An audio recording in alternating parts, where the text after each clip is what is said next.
We're going to talk about immigration very briefly. So I wanted to highlight a story that I was going to post about. It's very in progress thus far. So today, the judge blocked the administration from ending TPS protections for more than 350,000 Haitian immigrants. So a federal judge Monday blocked the Trump administration from ending TPS status for more than 350 Haitian immigrants. She did an 83-page opinion. Her name was Judge Anna Reyes.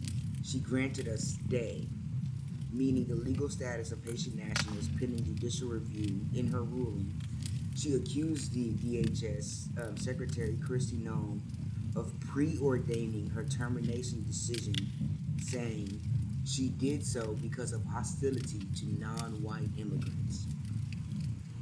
Judge Reyes also said there is an old adage among lawyers: if you have the facts on your side, pound the facts. If you have the law on your side, pound the law. If you have neither, pound the table. So Secretary Noem, the record to date shows, does not have the facts on her side, or has at least ignored them. Judge Reyes said she does not have the law on her side, or has at least ignored it. Having neither and bringing the adage of the 21st century, she pounds X. Judge Reyes wrote that while Kristi Noem has a First Amendment right to call immigrants killers, leeches, and entitlement junkies, she is constrained by the Constitution and federal law to apply faithfully the facts to the law and implementing the TPS program.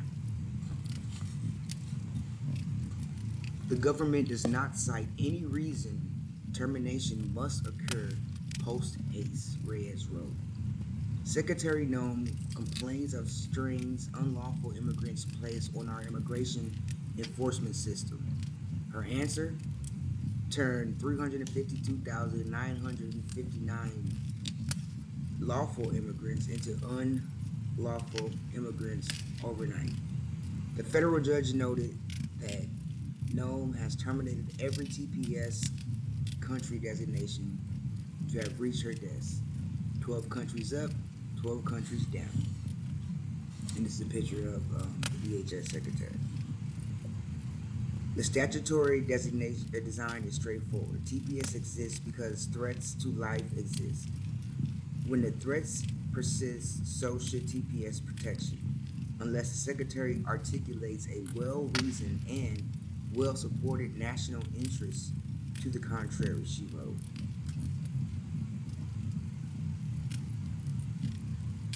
The D.C. federal judge listed the 5 plaintiffs by name, saying they are not it emerges killers, leeches, or entitlement junkies.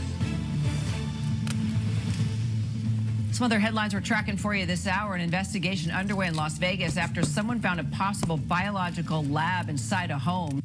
Oh my goodness. That's some more stuff going down, but we're not focused on that right now.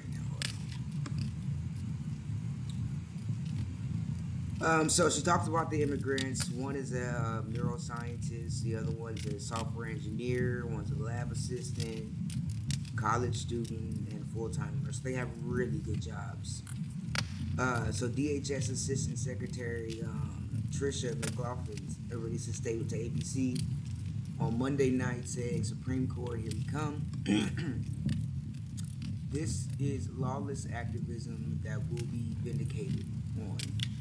Haiti's TPS was granted following an earthquake that took place over 15 years ago. It was never intended to be a de facto amnesty program. Yet, that's how previous administrations have used it for decades. Temporary means temporary, and the final word will not be from an activist judge legislating from the bench, McLaughlin said. So let's see who is this lady? She's the Assistant Secretary of DHS. We don't hear from her too often. No.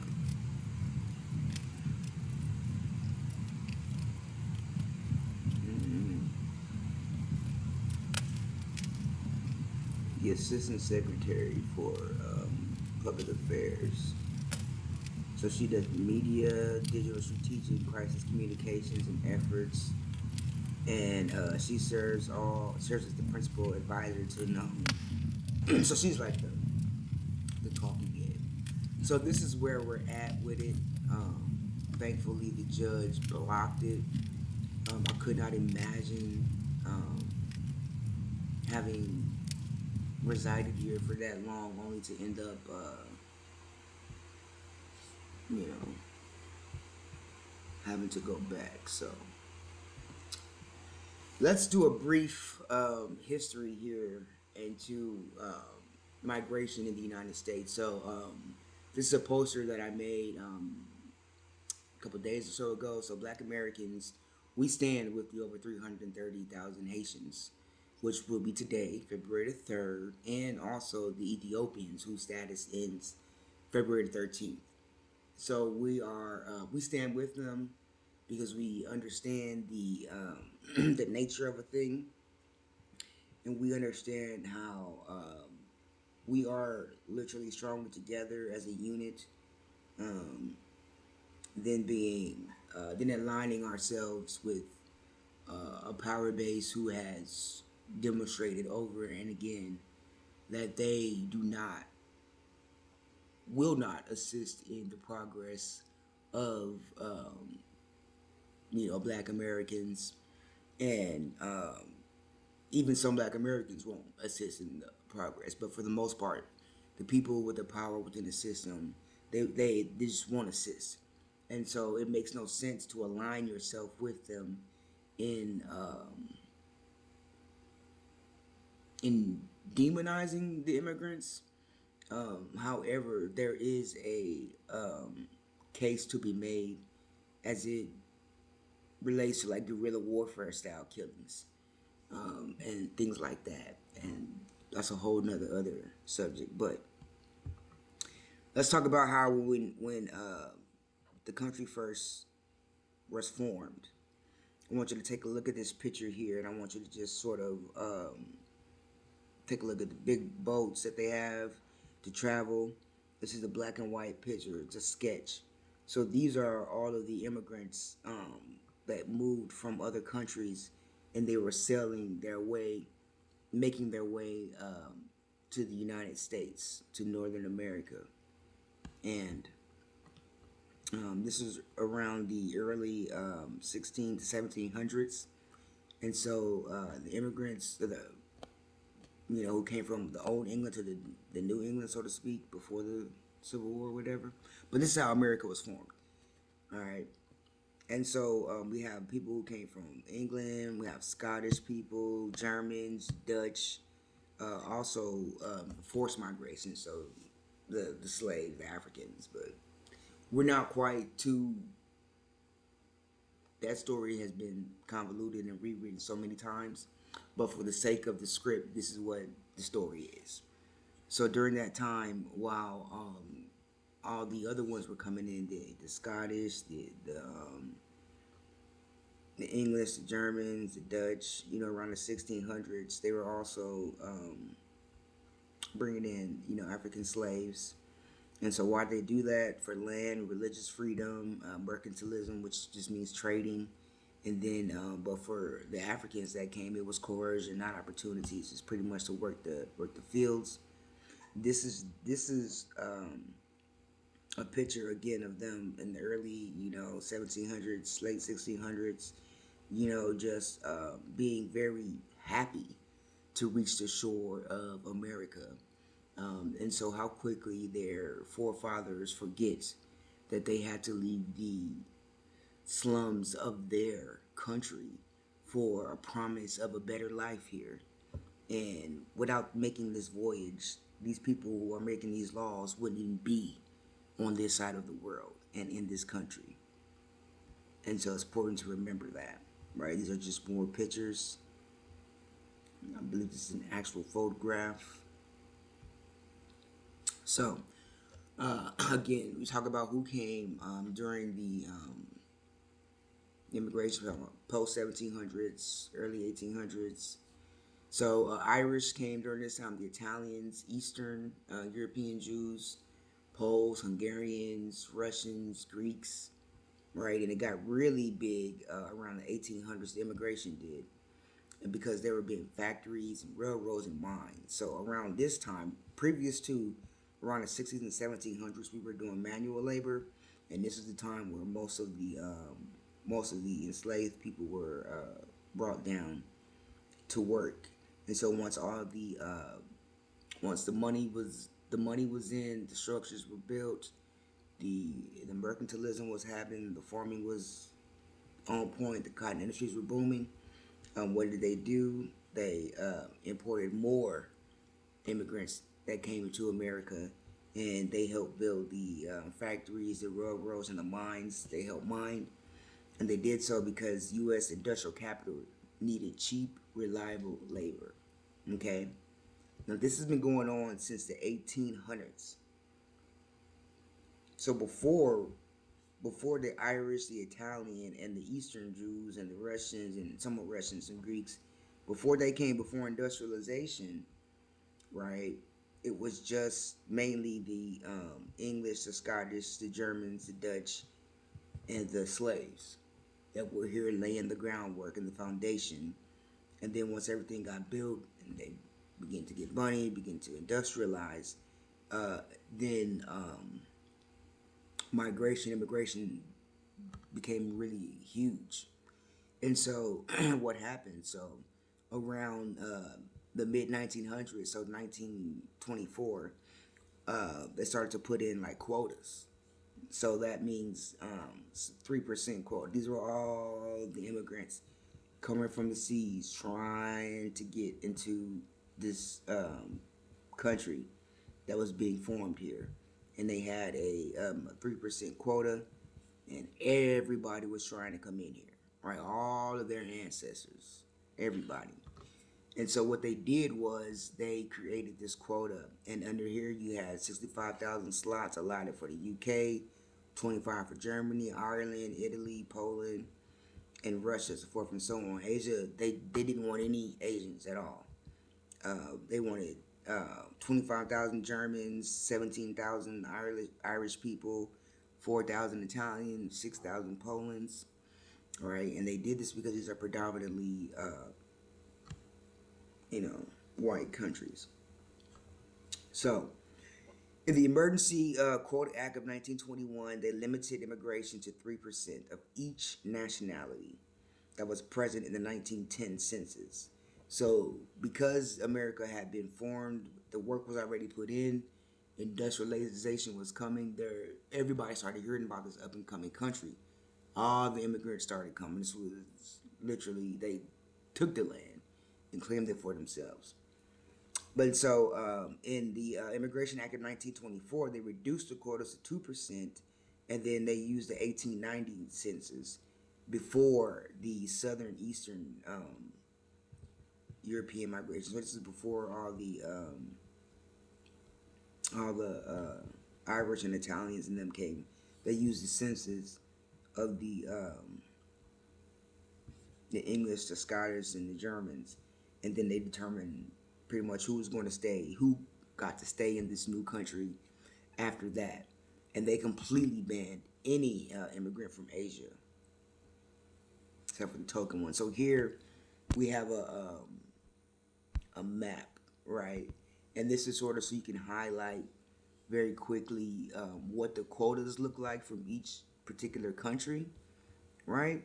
And then you can sort of take your time here and just kind of see what they had. So Africa, other than Egypt, is 1,100. Now what they said was the main way that you could have a quota, that you could move somebody in, was if you were already here before. So if your family came in on the first wave when they were in the country and they helped build it, they were able to advocate for more slots for their people. And this is why Africa, other than Egypt, had very little spots. Nonetheless, there were spots there for, I'm assuming, the freedmen. But Germany, you can go through the list of all of them, and this is pretty much how they handled immigration during this time. And again, as you can see, lots of Britain, lots of Austria, Belgium, lots of predominantly, what would be considered white countries. And then here's this another one, and how the Quota Act of 1921, and how they had the percentage, and then how the Immigration Act came in, and they ratioed it all up and made the percentage that way. So this is just to show that in the beginning of forming this country, that people came here. So immigration quotas favored Northern Europe. Many doors were slammed shut, of course, but a lot of internal migration were happening. So Black Americans, this is like the Great Migration. This is when industrialization happened. So when Black people couldn't find any jobs in the South because we moved from becoming property to half of, well, 3/5 of the human, they begin to move forward. So a lot of the migration, so to speak, internally was done here, and from the south to the north and so forth. We were moving around because they were trying to protect their interest as a nation, a new nation. And so why? Because of economic anxiety. Because of industrialization, there was less need for sharecropping, which was predominant in the South, and so people just had to move around. And mind you, the factories that were being built in the North, it was always been a sort of a who you know kind of thing. So it's like these people, if they had family members and cousins, who were here first, they got them a slot. So when they came here, they already had a job pre-made, and they already had like houses and land allocated for them. And so the people that were here putting in the work, who were considered property, had to fight for them same jobs against other people as if they didn't do any work, because they say that even so, when the states took the property status away from the black slaves, they did compensate the slaveholder, so they were paid. They just stopped their generational wealth. All right, so during this time, we're talking about industrialization time frame. So we're now like in the late 1900s, early 1900s. And so who came? Well, late 1900s, 1960s, 50ish. So Mexicans, Central America, Caribbeans, Indians. So all the melanated folks. Been hearing about it. Africa post 1990. Why? Because of family reunifications, labor demand, agriculture, construction, refugees, and asylum. All right. So now at this particular point, the United States has been formed. The economy is pretty decent. People are up here, and other people are hearing about this country. They're like, man, we need to go over here, and we need to make some money too. And so they started to come, and they, wanted to work the fields or whatnot, and that's how that went. These are just this is a picture from immigrants who just arrived to the States. They arrived in Ellis Island. Apparently, this is where a lot of them used to come from, or the port they used to come to was Ellis Island. So they arrived there, and they're waiting their examination to be let into the country. So, because most of Africa wasn't made up of sovereign nations, it was carved up by European empires. Colonies didn't always qualify them as countries under U.S. law, because passports were issued by colonial powers.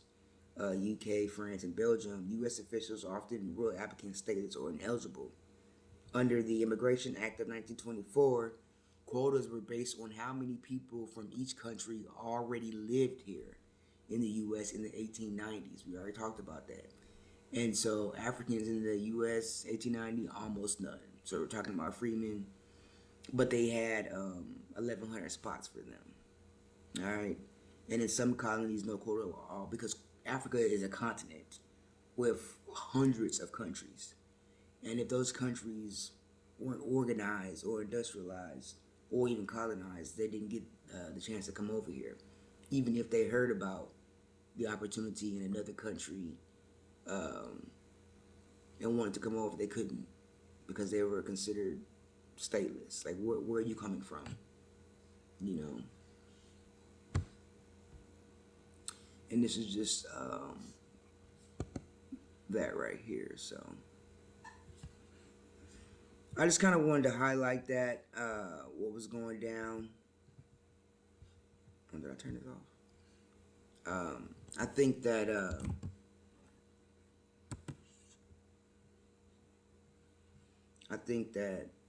this immigration situation is it's unfortunate, and it does have to be addressed.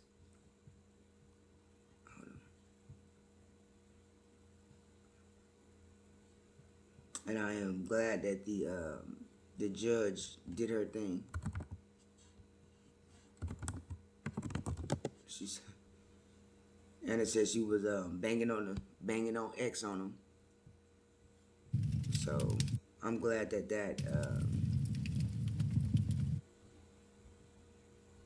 I'm glad that that's at least being addressed, because it makes no sense. Oops. It makes no sense for Black Americans really to not assist our melanated folks, and it's not giving it to the virus. It's acknowledging the fact that, understanding the fact that the power structure here, the existing one, does not want to assist Black Americans in obtaining any form of equality status. So it's up to us. And if the immigrants that come over here understand that and respect the plight, then they have every right to do that. The ones who talk shit about us, you know, they can't understand it. They don't have any epigenetic memory of the trauma that our ancestors face, and so we don't hold it against them. The only problem comes in is if any American citizen is denied a service that they're absolutely entitled to. And so I just wanted to say that. I want to shout out to the judge, and I also wanted to say that people have to understand that this system is very, very old, right? And things are very slow. And some of the corruption that happens in the TPS system being used as a loophole and a patch as a way to keep people, humans, in a safe place, is only been done so because of the extraordinary amount of bureaucracy that it takes to get anything done. If it was a fast system, if it was an efficient system, immigration wouldn't take long, and it would not breed room for corruption. Because this is why we have corruption. Because there's so much, the waiting times are long. The right hand doesn't talk to the left. Compartmentalization is like that. So get that shit fixed. Ain't no going back. Right? It's impossible. And if they tell you that it's possible, it's only because they're trying to pacify you and satiate whatever feeling that you have. But unless you can pay wages, they don't want to hear nothing about it. Because immigrants work for lower amounts, and they take less stuff, and they don't require unions. And so that's just where we're at with it. But yeah, shout out to Judge Reyes. Hopefully, when we take it to the Supreme Court, we'll get some resolution. I am all about reciprocity. It's too late to go back now. There's too many immigrants here. It's way too many. So you just got to catch them if you can, the violent ones. And the ones moving forward, the only way that you get citizenship here is if your country offers us that in the same. If they don't offer citizenship the way that we do, then there's no negotiation. So, But we'll see how this works. And yeah, shout out to them. And again, we stand with our melanated, the global majority, because we understand that there is no love here in that way for them to want us to succeed. Although we have pride, because we are Americans, we understand the nature of the beast. All right.